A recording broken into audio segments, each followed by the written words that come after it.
Welcome to Issues of Contemporary Politics with Dr. Brovkin.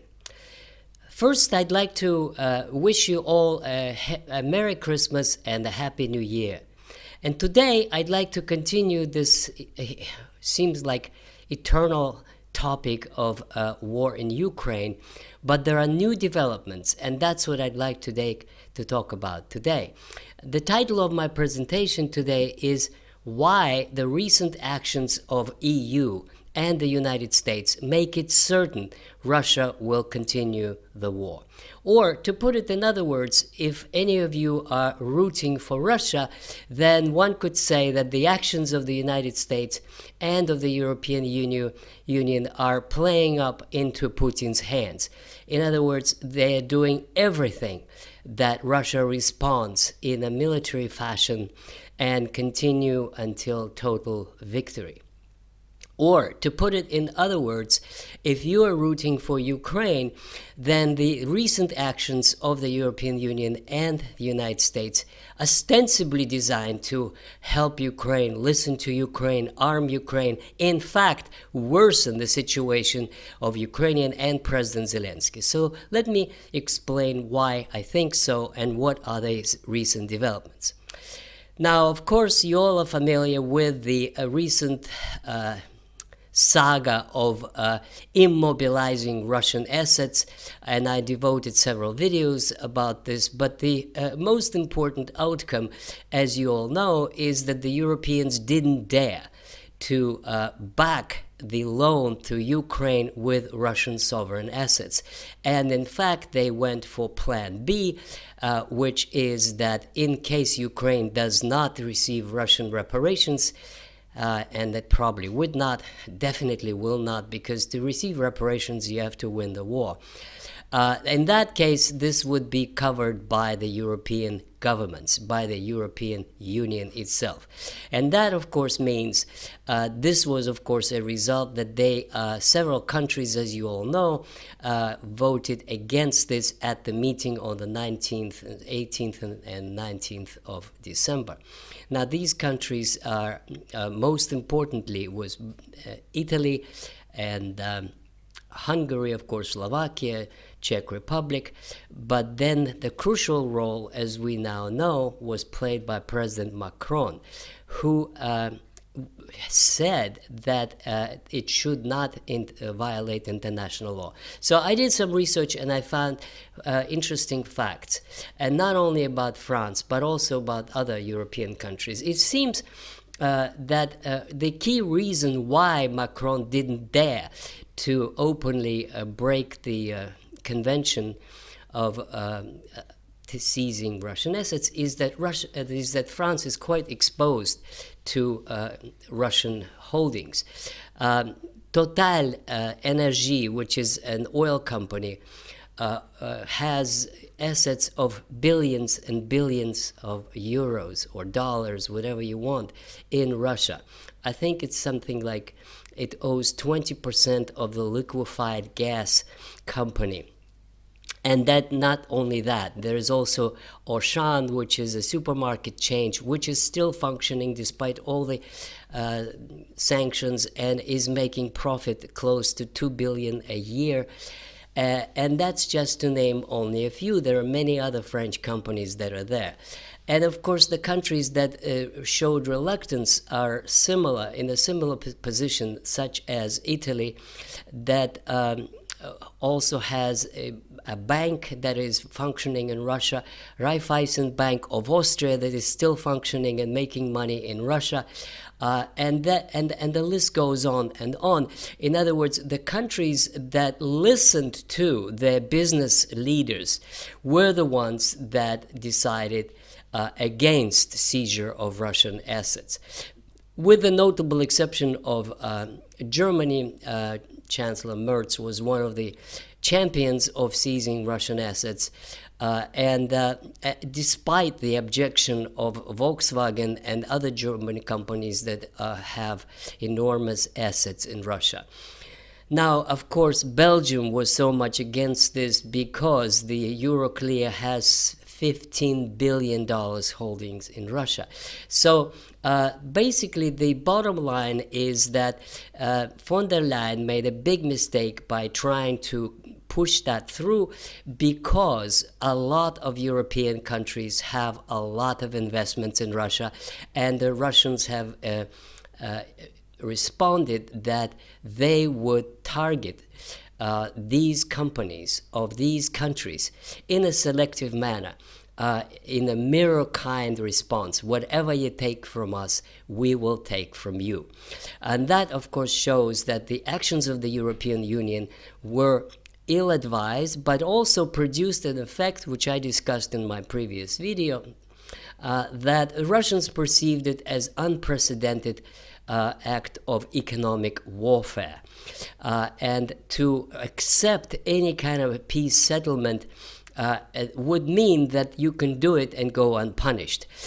In other words, here is back to my argument. The actions of the EU were supposed to help Ukraine to finance the war, but in fact, they enraged the Russians to a point that there's no choice but to continue. And finally, on the EU, the 90 billion which they backed with their own resources. In fact, one has to note that 40 billion of those is to cover the previous debt. So in real life, the Ukrainians are going to get 50 billion euros. Now, 50 billion is not enough for 2 years, as von der Leyen officially said. It's to cover 2 years. No way. It's not even enough to cover 1 year. It's not even enough to cover half a year, because Ukrainian needs are 10 billion a month.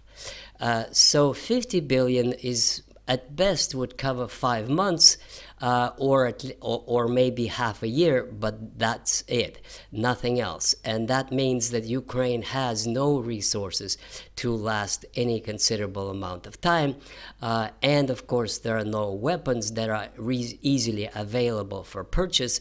And as one analyst said, there is no weapons, there is no money, and there is no soldiers to fight, even if there were all of those.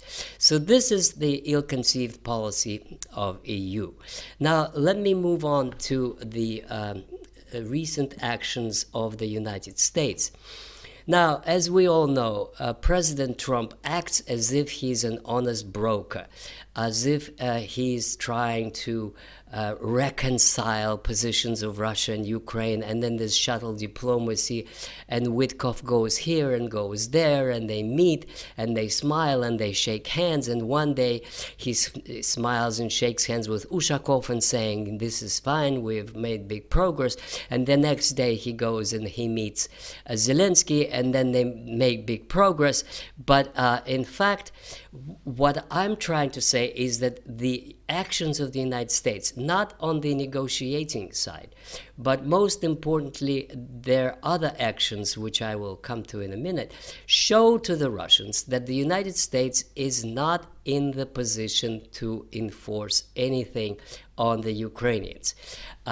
For probably domestic reasons, President Trump plays it along with those in the administration and with the Europeans who say Ukraine should be strong to negotiate from the position of strength. Ukraine should not be forced to back away from the provinces that it holds, etc., etc. There was no objections from the United States, that is from Trump, that Ukraine should have an army of 800,000 men, ridiculous number, impossible to sustain in peacetime and without substantial backing from the West. In other words, that when the Russians look at this, they ask themselves a question: what's going on? Is he really an honest broker, or is he trying to back Ukraine and keep as much of Ukraine under American control if possible? In other words, the generals that I listen to say, do we need a Ukraine like this? Do we need a Ukraine that would keep 2/3 of its territories, or would have Article 5 guarantees, will postpone membership in NATO and not cancel it. That's not what we are looking for. But most important action of the United States that has recently changed the minds of many, and I think my opinion is that of Putin as well, and that is Trump's action and rhetoric about Venezuela. Now, Venezuela is an ally of Russia, and Russia has very significant investment in Venezuelan oil. Gazprom, I think Rosneft have significant, I think like 20% stake in Venezuelan oil. That the brazen outright plans of taking over Venezuelan oil do sound to the Russians like that the Americans are violating international law, that they're acting like good old imperialists, the claims of the Monroe Doctrine, that the Europeans will have no access to Western Hemisphere. All that does not create confidence and the feeling of cooperation that was to some extent felt in Anchorage, Alaska. In other words, the U.S. actions in Venezuela, the threats and the plans to confiscate Venezuelan oil, and the seizure of tankers that go to China and belong to Venezuela or to some third country, all these actions actually make the Russians doubt that there is any way to proceed to a settlement of any kind.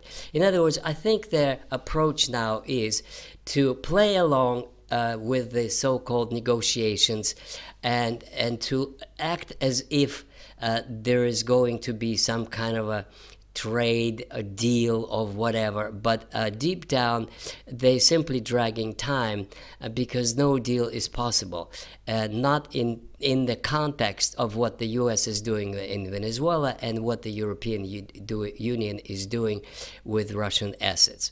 And finally, a few words about Zelensky. As I mentioned in my many previous videos, Zelensky is playing for time. He's dragging out negotiations. He's hoping against hope that the Europeans will back him, and they do, that he's going to get some money. It's going to last some time, and 4 months, 5 months, whatever months he can drag out, then something may happen, whatever, earthquake, Putin may die, whatever, Trump may resign, whatever. In other words, Zelensky's policy has been to drag out the time and hold out as much as possible. And so that's why he came up with this ridiculous 20-point plan where most of the points are about guarantees to Ukraine, about postponing NATO membership but not backing out of it. There's no neutral status guaranteed. There is not a word in this plan about Russian language rights, about Russian Orthodox Church, about democracy. That means abolishing all the inhibitions and prohibitions for political parties. Zelensky's plan is a non-starter, and the Russians know it, and they have rejected it already, but will reject it more and more if Trump insists that that is the basis of negotiations. So, to conclude, what is apparent is that if the Russians were willing, indeed, in August, to make some compromise for Trump, and there was even a talk, Putin himself admitted it, that there might be an agreement to that Russia keeps only that territory in Zaporozhye and Kherson that it occupies now, and then it would be frozen at the line of contact. Now all that is gone. They're no longer willing to concede that. Now what they officially are saying is that the 4 provinces, in its entirety, will be Russian. and on top of it, back to square one. Neutral status for Ukraine, no NATO membership, no Article 5 guarantees, no 800,000 army, etc., etc. So Russian position has hardened, and that is a direct result of the actions of the European Union and of President Trump. To put it in other words, President Trump actually is not a good negotiator, even though he boasts that he is, but it is his actions and his negotiating style, one step forward, two step backward, manipulating, going back and forth, that actually convinces the Russians that no deal is better than a deal like that. So my prediction is that the Russian offensive will continue, that the Russian public is totally against any piecemeal sort of temporary accord for the accord's sake, that the plan is to continue the war to victorious end. And that means regime change in Kiev and a kind of a treaty that would correspond to Russia's original plan. Thank you very much, and I hope you will put likes if you do like it, and most importantly, I invite you to read my books, especially the latest one, From Lenin to Putin, and they are all in the description. Have a good new year. Goodbye.